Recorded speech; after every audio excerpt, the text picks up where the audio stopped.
I'm at the stage now where I'm gonna install the valve stem seals.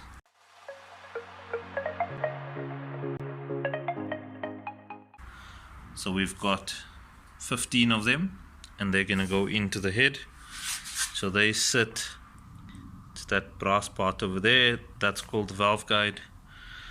So I'm just going to hit them in to each of those. There's 15 in this head, so it's 15 on this head, 15 on the other head.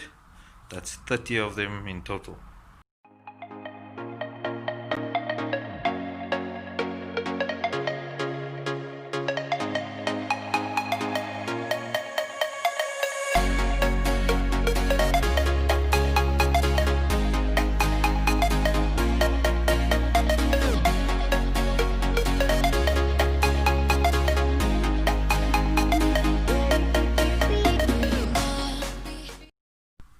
Okay, so all of them are on the intake side.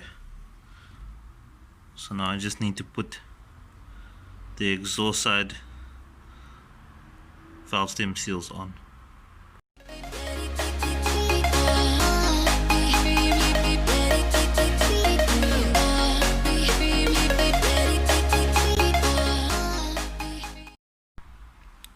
Okay, they're now installed on the exhaust side of the head.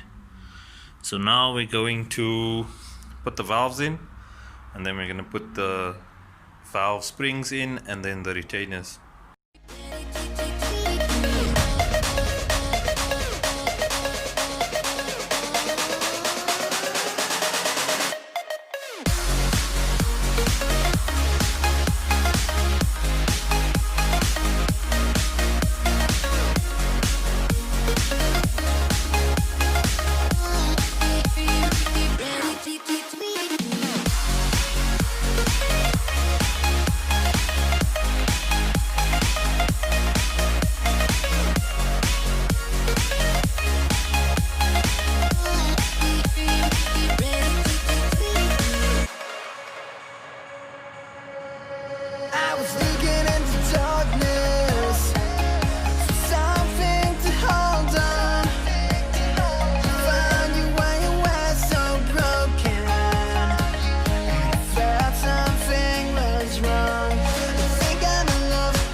Okay, so I cut the video short there because there was a lot of foul language being used.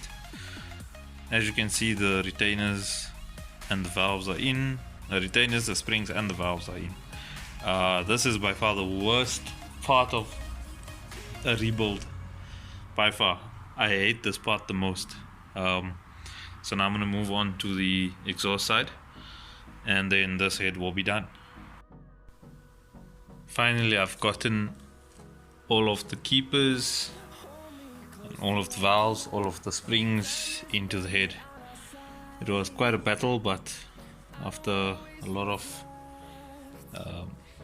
fighting, I got it sorted out. So for now, I'm just gonna install the cams into the head.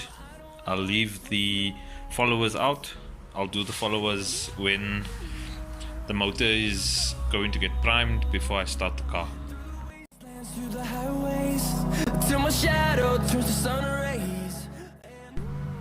So I just made a run out to the parts store to get a few O-rings for all these parts that need O-rings fitted to them. So like over here, on this one it's over there and there. On these it's over there. This one right on the collar of it, so over there. So these O-rings are going to be replaced so that I've got peace of mind that once I put everything together I won't have any issues with leaking of any sort. Okay, so I've just replaced the rubbers on these two, and they're just lightly tightened in. I've put a bit of oil on the O-ring so that it fits in properly. Should make a nice seal once everything is tightened down. So I'm just going to tighten these down and put the rest of the parts in, and that means the oil sprayers will be sorted out. I've just completed bolting up all of these, so now I'm going to get to bolting up all the oil squirters in the block, and once that's done we should be done with all the oil related goodies in the block. I'm also going to bolt up the turbo oil feed distribution block that goes at the back of the engine, and that should be it for the block until I get the bolts to bolt up the crank. Okay, so I just thought I'd show you guys how the oil squirters bolt up into the block. So this is the orientation. It goes down into this area over here, and you just press it down, and then there's a bolt that goes in that hole over there. Same with this one, just presses into this area. That's it. So that's those into there. So now I'm just going to bolt them up quickly, and that should be done.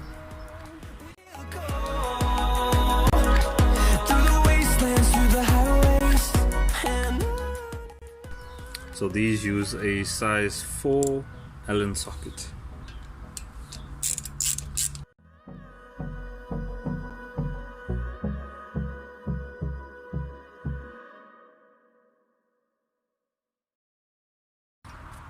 And that's all sorted now, so all of them are bolted down. I don't know the torque spec of these bolts, but I just make sure that I really bolt them down properly so that if anything happens they don't come out. One of the other tasks that I have to do is to replace the front main seal, and I've got the replacement over here, so I'm going to hit this one out and I'm going to hit the other one in.